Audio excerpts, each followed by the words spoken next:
और आप आज सभी लोग यहाँ पर हैं, तो उसके लिए धन्यवाद।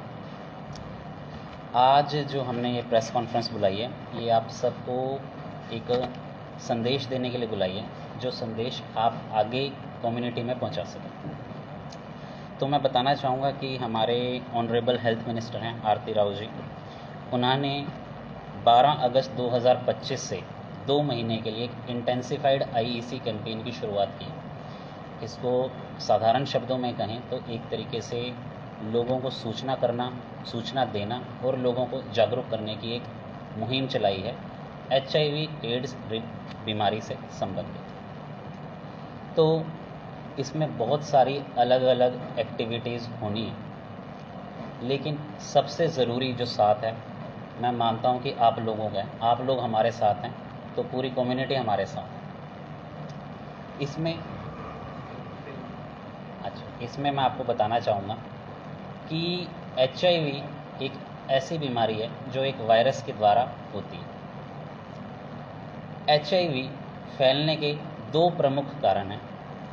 सबसे पहला कारण मैं मानता हूँ इंजेक्टेबल ड्रग यूज़, जो आजकल हमारे सिरसा में नशा बढ़ गया है। अगर कोई नशा करने वाला व्यक्ति नशा करते समय सिरिंजेस शेयर करता है तो एक व्यक्ति से दूसरे व्यक्ति को यह बीमारी होने का खतरा काफ़ी ज़्यादा रहता है। दूसरा जो प्रमुख कारण है वो है अनप्रोटेक्टेड सेक्सुअल इंटरकोर्स।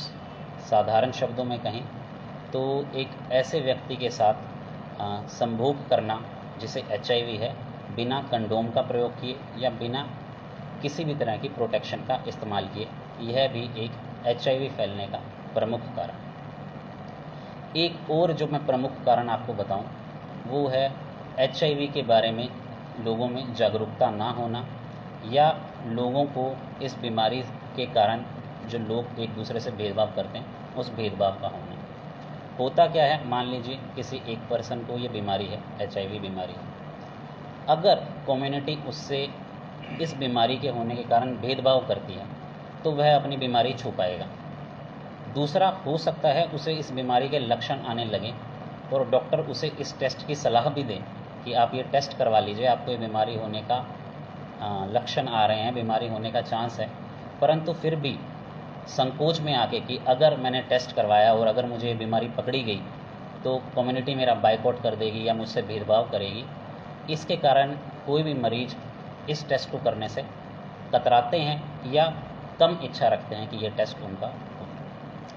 तो ये जो कैंपेन है इसमें एक मेजर मुहिम है कि हमें लोगों को जागरूक करना है तथा लोगों में HIV बीमारी के प्रति या जो लोग HIV बीमारी से ग्रसित हैं उनके लिए जो भेदभाव की भावना है उसे ख़त्म करना। अगर HIV की ये भेदभाव की भावना ख़त्म हो जाती है तो रिज़ल्ट क्या निकलेगा? लोग अपने आप से HIV का टेस्ट कराना सुनिश्चित करेंगे। HIV अगर बीमारी उनको डायग्नोज हो जाती है तो आज हमारे पास ऐसी दवाइयाँ हैं कि एक HIV से ग्रसित मनुष्य एक कंपेरेबल लाइफ जी सकता है एक ऐसे मनुष्य से जिसको HIV बीमारी नहीं है। आज से 15 साल पहले की बात करूं तो शायद जो हमारे पास दवाइयाँ थी वो इतनी कारगर नहीं थी और उनके साइड इफ़ेक्ट्स कुछ ज़्यादा रहते थे, उनका फेलियर रेट ज़्यादा था, हमें दवाइयाँ बदलनी पड़ जाती थी। पर आज की डेट में जो हमारे पास HIV दवाई का रेजिमेन है, बहुत ही सक्सेसफुल रेजिमेन है। साथ ही में जैसे मैंने बताया एक कंपेरेबल लाइफ वो जी सकते हैं एक ऐसे मनुष्य के जिसको HIV नहीं है, अगर वो समय समय पर दवाई लेते रहते हैं, समय समय पर डॉक्टर की सलाह मानते हैं तथा समय समय पर अपने टेस्ट करवाते रहते हैं। एग्जैक्टली कंपेरेबल लाइफ वो जी सकते हैं एक ऐसे मनुष्य के जिसे HIV नहीं है। एक और चीज़ मैं आपको बताना चाहूँगा कि HIV एक ऐसी बीमारी है जिसका इलाज मैंने बताया वो संभव नहीं है, कंप्लीटली क्योर करना पेशेंट को संभव नहीं है। हम मरीज़ को दवाई देकर उसके शरीर में जो HIV वायरस है उसको इतना कम कर सकते हैं कि वो मरीज़ को प्रभावित ना करे। लेकिन अभी की बात करें तो हमारे पास ऐसी कोई दवाइयाँ नहीं हैं कि हम एक HIV ग्रसित मरीज़ को दवाई देकर पूरी तरह से ठीक कर दें और उसकी दवाई बंद कर दें। अगर किसी मरीज़ को HIV हो जाता है तो उसको आजीवन HIV की दवाई लेनी होती है। अब हमारी जो आईईसी एक्टिविटीज़ हम कह रहे हैं सूचना के लिए या काउंसलिंग के लिए जो हमारी एक्टिविटीज़ हैं, उसके बारे में हमारे साथ हमारे आईसीटीसी के काउंसलर कमल जी हैं, वो आपको जानकारी देंगे।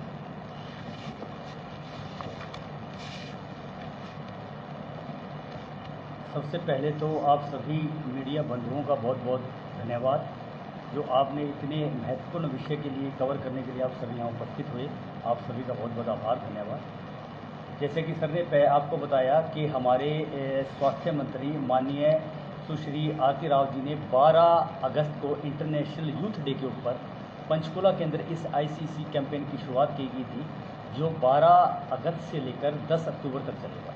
इसके अंदर हमारी विभिन्न तरह की समाज को एचआईवी मुक्त करने के लिए विभिन्न प्रकार की हम एक्टिविटीज़ कराएंगे, उसके बारे में आपको मैं जानकारी देना चाहूँगा। इसके अंदर जो हमारा सबसे पहला है कि जैसे रूरल बेस के अंदर, गांव के अंदर इसके प्रति बहुत ज़्यादा अवेयरनेस नहीं है, तो गांव के लोगों को इसके प्रति जागरूकता करने के लिए हम जितने भी आशा वर्कर्स हैं हमारे सिरसा डिस्ट्रिक्ट की, सभी की हम बाकायदा उनकी ट्रेनिंग करवा के और door to door campaign start करने जा रहे हैं।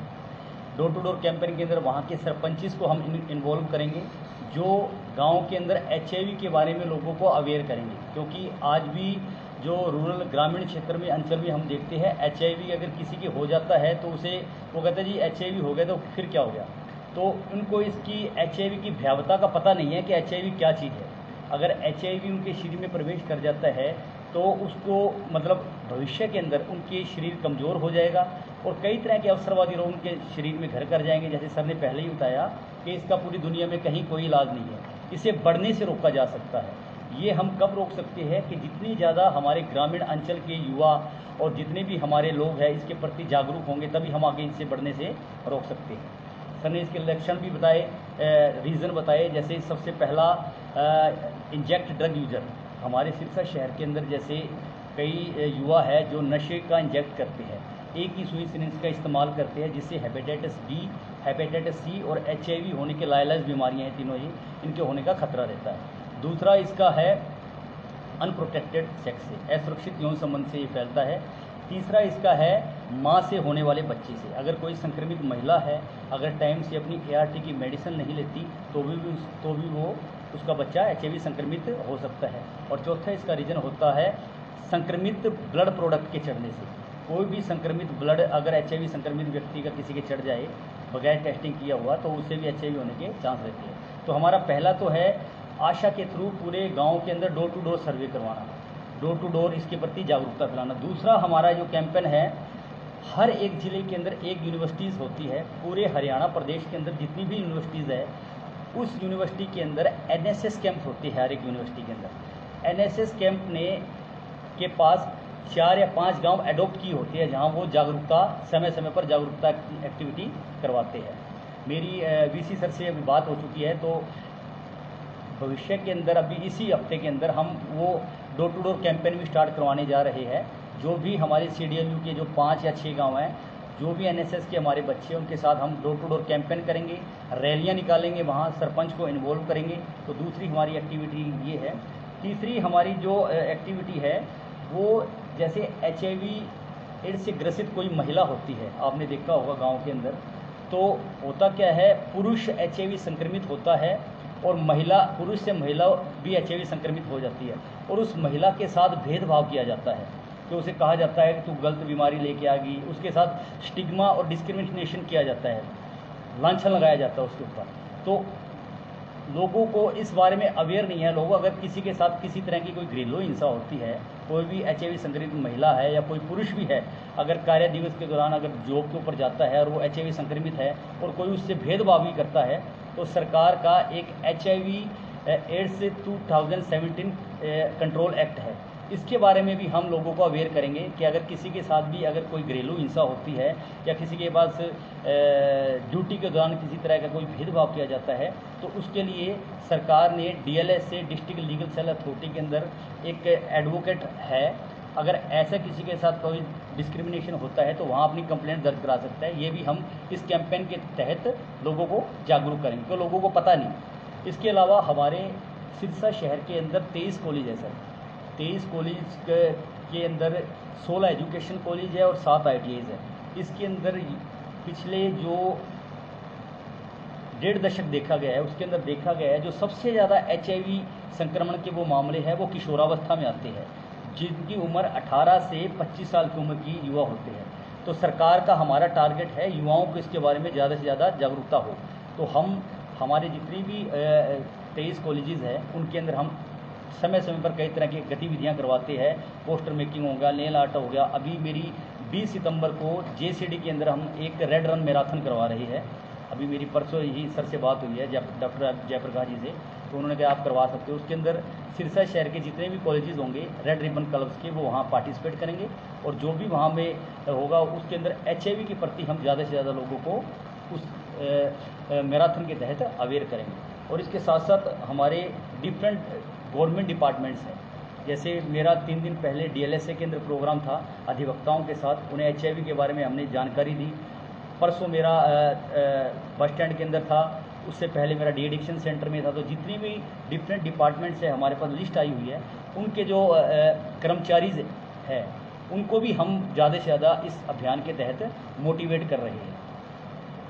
और इसके साथ साथ हमारी एक जैसे कम्युनिटी रेडियो हो गया और सोशल मीडिया हो गया, उसके तहत भी हम HIV एड्स के प्रति ज़्यादा से ज़्यादा जागरूकता फैला रहे हैं।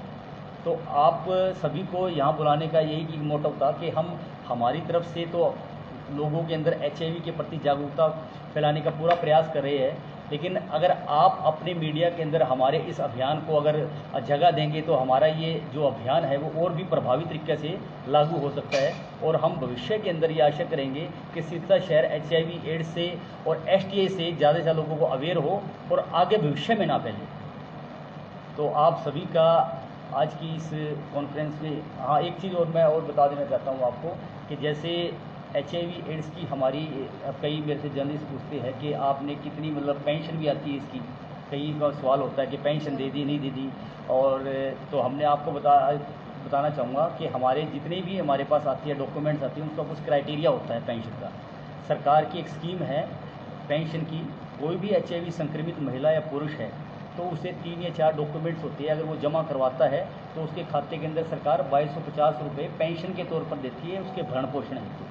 क्योंकि HIV संक्रमित महिला पुरुष को अगर संक्रमित हो जाए तो उनका शरीर वीक हो जाता है, तो उसकी वीकनेस को दूर करने के लिए सरकार भरण पोषण हेतु उसके परिवार को 2250 रुपये पेंशन के तौर पर देती है। उसके अंदर कुछ क्राइटेरिया है हमारा, जैसे 2 लाख से कम इनकम प्रूफ होनी चाहिए उसकी, प्लस हरियाणा का वासी होना चाहिए वो, और उसका बैंक अकाउंट नंबर होना चाहिए और एक बैंक पासबुक की कॉपी उसकी लेती है।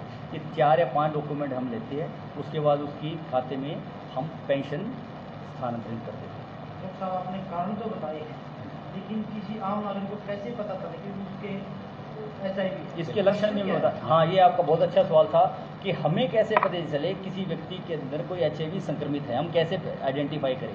तो उसके कुछ लक्षण होते हैं, जैसे कि अगर कोई HIV संक्रमित हो जाता है उसका जो वेट है वो बड़ी तेज़ी गति से उसका टूटता है, प्लस उसके बार बार बुखार फीवर चढ़ता है और उतरता है, उसके लीफ नोड सूज जाते हैं, कुछ भी खाएगा वो निकलेगा, उसे दिक्कत होगी, उसके प्राइवेट पार्ट के आसपास फोड़े या फुंसी हो जाएगी, उसको डायरिया हो जाएगा। तो ऐसी अगर कुछ किसी के अंदर लक्षण महसूस होते हैं तो आप अपना फ्री ऑफ कॉस्ट निःशुल्क यहाँ आप अपना टेस्ट करवा सकते हैं। और मान लीजिए कोई अगर कोई संक्रमित भी आ जाता है, कई व्यक्ति ये अब हमारे समाज में ये धारणा है अगर कोई HIV संक्रमित होगा, हमारे दिमाग में एक चीज़ आती है कि किसी ने गलत चीज़ किया हो उसने शायद, तो ऐसा कुछ नहीं है। मैंने जैसे आपको पहले ही बताया 4 रीज़न है इसके, उनमें से भी कोई रीज़न हो सकता है। तो आपके थ्रू मैं यही कहना चाहूँगा कि समाज में HIV ग्रसित व्यक्ति के प्रति वो धारणाएं हैं कि मतलब ये हमारे से अलग, ऐसा कुछ नहीं है, वे भी आपके और हमारे तरह ही आम इंसान हैं। तो आप इन्हें अपनाएं, उन्हें उनसे दूर ना भागें।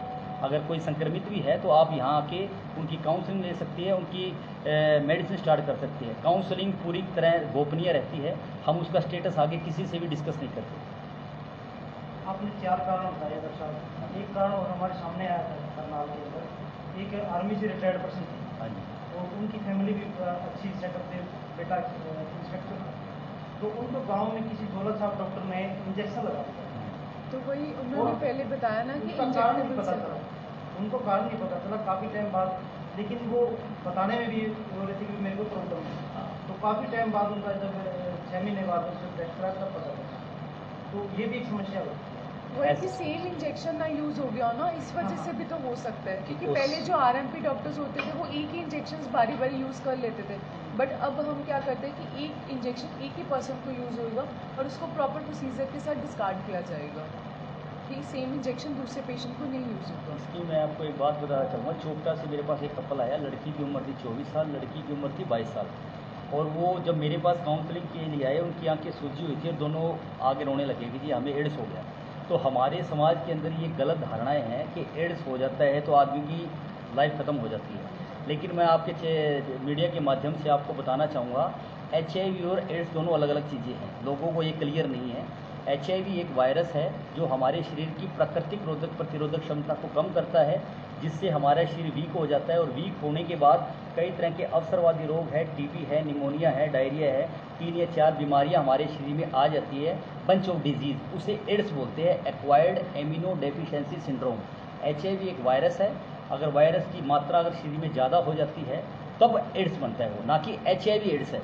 तो ये लोगों के अंदर मिसकॉन्सेप्चुअल है कि एड्स हो गया तो ज़िंदगी ख़त्म है।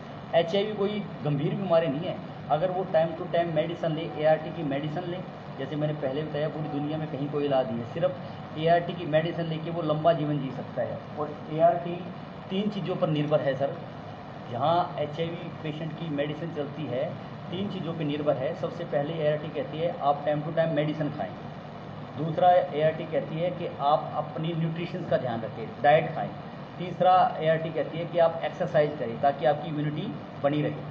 तो अगर ये 3 चीज़ों का कोई मरीज अगर अपनी ज़िंदगी दिनचर्या में कर रहा है तो लंबा जीवन हमारे जितने जीवन जी रहा है।